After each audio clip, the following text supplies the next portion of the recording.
नमस्कार, आप देख रहे हैं टीटी न्यूज़ 24 और मैं हूं आपके साथ गुंजन। चले बढ़ते हैं आज की खास खबर की ओर। मालपुर आरोग्य मंडल द्वारा जहां नवीन सामाजिक सेवा गतिविधियां की जा रही हैं, वहीं मालपुर प्रदेश आरोग्य मंडल पिछले कुछ समय से मालपुर में एक स्थायी नेत्र उपचार केंद्र शुरू करने का प्रयास कर रहा है। आज मालपुर में नेत्रोपचार के लिए दृष्टि केंद्र शुरू किया गया। मालपुर प्रदेश आरोग्य मंडल के शाह आरोग्य मनफल समता विकास चैरिटेबल ट्रस्ट और मदर केयर फाउंडेशन ने आज मालपुर में मालपुर विजन सेंटर का शुभारंभ किया।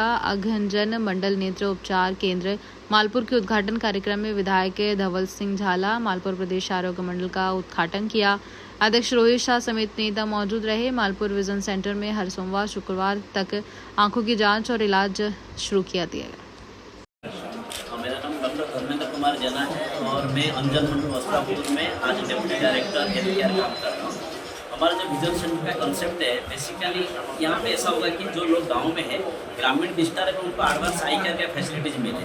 नॉर्मली जो आई कैंप्स होता है उसमें रूटीनली लोग अपने उसको में लेके जाता है, जो एक बेसिक खाली एक आइडिया मिल सकता है क्या है। मगर विजन सेंटर की ऐसा जगह है जहाँ पे ऑटो रिफ्लेक्टोमीटर होता है, नॉन कॉन्टैक्ट टोनोमीटर होता है, स्लीप लैम्प होता है। तो वहाँ पे ट्रेन ऑप्टोमेट्रिस्ट होते हैं जो प्रॉपरली डायग्नोसिस कर सकते हैं पेशेंट को एग्जैक्ट प्रॉब्लम क्या है, और ज़्यादातर जो प्रॉब्लम से यहाँ पे समाधान हो सकता है। जैसे कि किसको चश्मा का नंबर है, नॉर्मली अगर कोई विजन सेंटर में 100 पेशेंट्स आते हैं, 80% लोग ऐसा होते हैं जिसको बहुत रूटीन ट्रीटमेंट का ज़रूरत होता है कि सिंपल एक लुब्रिकेटिंग ड्रॉप्स में या एक एंटीबायोटिक टिपा में या एक चश्मा में उनका प्रॉब्लम का समाधान हो सकता है। तो हम लोग का कोशिश रहता है कि विजन सेंटर आजू बाजू का कम से कम 15 से 20 गाँव कवर करे और आजू बाजू का अराउंड 60 से 70 हज़ार पब्लिक को यहाँ पे कवर करे, और इसमें से ज़्यादातर लोगों का सेवा यहाँ पे मिल जाए ताकि उनको दूर तक हॉस्पिटल तक आना ना पहुँचे। तो हम लोग आशा रखते हैं कि आजू बाजू में जितने भी गाँव हैं, यहाँ से नज़दीक में जितना गाँव है, धनसुरा से लेके मालपुर तक, सब लोग इस सेंटर में आए और सेंटर का लाभ लें। धन्यवाद। नमस्कार, હું જીતુભાઈ શાહ, સમતા વિકાસ ચેરિટેબલ ટ્રસ્ટનો પ્રેસિડેન્ટ। 2012 થી સતત મોતિયામુખ સાબરકાંઠા અરવલ્લીનો પ્રોજેક્ટ અમે અંધજન મંડળના સહયોગથી શરૂ કર્યો છે। આજે 15મું વિઝન સેન્ટર માલપુર આરોગ્ય મંડળની સહકારથી શરૂ કરી રહ્યા છીએ। આપણે શરૂઆતમાં નાના કેમ્પ કર્યા, પછી મોટા કેમ્પ કર્યા। અંધજન મંડળ બારેજાની મદદથી ત્યાં પેશન્ટ લઈ જતા હતા, ઓપરેશન કરાવતા હતા। પછી માત્ર મોડાસા પીરોડા વિઝન સેન્ટર શરૂ કર્યા, 18 દિવસ ચલાવતા હતા। સેવા ઇન્ટરનેશનલ યુએસએના સહકારથી હવે આખું અઠવાડિયું સોમથી શુક્ર ફૂલ ટાઈમ વિઝન સેન્ટર ચાલશે।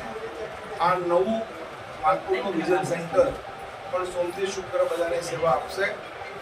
આપણે અદ્યતન આંખની હોસ્પિટલ લીલાબેન યોગેશભાઈ પટેલ પાત્રકમાં ગયા વર્ષે 12 ઓગસ્ટે ઉદ્ઘાટન કર્યું, જે આંખને લગતા બધા જ ઓપરેશન મોતિયાથી મળીને કેરેટોપ્લાસ્ટી સુધીના ટૂંકીના કે પડદાના બધા જ ઓપરેશન થાય છે। અને જિલ્લાના નજીકના બીજા જિલ્લાઓ તથા રાજસ્થાની પબ્લિક આનો સારો લાભ લે છે। વધુ લોકોને આનો લાભ લેતા થાય એટલે દરેકના ઘર સુધી અમે પહોંચવા પ્રયત્ન કરીએ છીએ। એ પૈકી આ એક વિઝન સેન્ટર નવું ઉમેરાયું છે। सर, इसमें क्या केस पेपर आने दवाओं में पैसा लगता है? વિઝન સેન્ટરની અંદર બધી જ સેવા મફત આપવામાં આવે છે। સ્ક્રીનિંગ કરવામાં આવે, જરૂરિયાતવાળા દર્દીને વાતરક મોકલવામાં આવે છે। પૂરતા દર્દી થાય તો અમે એમના માટે સાધનની પણ વ્યવસ્થા કરીએ છીએ। બધા પેશન્ટ જાતે પણ જઈ શકે છે, ખાલી 25 કિલોમીટર ડિસ્ટન્સ છે અહીંયા। હું રોહિત શાહ માલપુર પ્રદેશ આરોગ્ય મંડળનો પ્રમુખ છું, સાથે સાથે બીપીએ બ્લાઇન્ડ પીપલ્સ એસોસિએશન અંજન મંડળનો ટ્રસ્ટી પણ છું। અંજન મંડળના ટ્રસ્ટી હોવાને નાતે આ વિઝન સેન્ટર અહીંયા અંજન મંડળ તરફથી માલપુરમાં થઈ રહ્યું છે એનો મને ખાસ આનંદ, માલપુરના નિવાસી તરીકે મને ખાસ આનંદ છે। અને માલપુર પ્રદેશ આરોગ્ય મંડળ અહીંયા પાયાની જે કંઈ જરૂરિયાત હતી એ બધી જ પાયાની જરૂરિયાતો આ વિઝન સેન્ટર માટે પૂરી પાડી છે।